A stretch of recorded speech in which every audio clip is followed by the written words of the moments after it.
வணக்கம் மக்களே, நான் உங்க ஜோதிஷ். ஊக்கம் முதலியன் அருள்வது அகவல் உரை விளக்கம் பாடல் எண் 13 மற்றும் 14. ஊக்கமும் உணர்ச்சியும் ஒளிதரும் ஆக்கையும் ஆக்கமும் அருளிய அருட்பெருஞ்சோதி. இன்று நம்ம வீடியோவில் நாம பார்க்க போறது ஊக்கம், உணர்ச்சி, ஒளி தரும் ஆக்கை, அருட்பெருஞ்சோதி தரும் அருள். கேளுங்க. நம்ம வாழ்க்கையில எப்போ பார்த்தாலும் உடம்பு பக்கத்துல தான் நாம கவனிக்கிறோம். ஆனா அந்த உடம்ப இயங்க வைக்கிற உள்ளிருக்கும் உயிர் சக்தி தான் நம்ம வாழ வைக்குது. அந்த உயிருக்கு பின்புலமா இருக்கிற ஒளி அருட்பெருஞ்சோதி தான் மக்களே. உயிர் சக்தி நல்லா பிரகாசிக்கும் போது நம்ம மனசுக்கு வரும் ஒரு ஃபீல், அதுதான் ஊக்கம். அந்த ஊக்கம் வந்தா நம்ம மனசு தைரியமா இருக்கும், பாடி ஃபுல் எனர்ஜி இருக்கும். இதான் நம்ம வாழ்க்கை முன்னே போற டிரைவ் ஃபோர்ஸ்.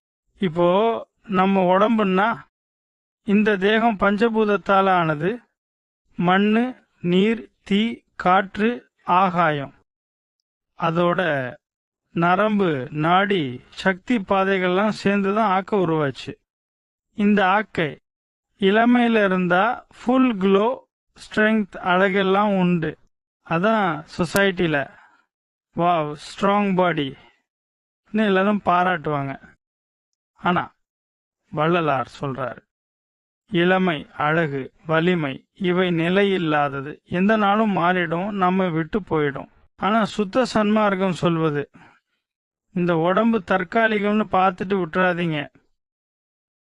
இந்த உடம்பையே ஒளி உடம்பா மாற்றணும். அதுதான் அருட்சித்தம், அழியாத செல்வம், நிலை கிடைக்கும் ஆனந்த வாழ்க்கை. இதே உண்மையை அனுபவத்துல கண்டு உணர்ந்த வள்ளலா.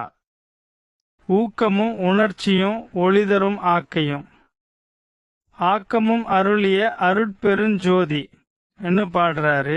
அதுவே நம்ம வீடியோவோட மெயின் பாயிண்ட்.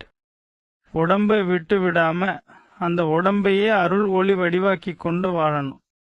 அதுதான் வள்ளலார் சொன்ன அருட்பெருஞ்சோதி வழி.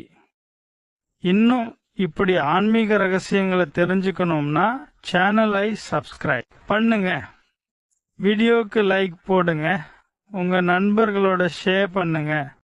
மக்களே, இதுவரை நான் உங்க ஜோதிஷ்.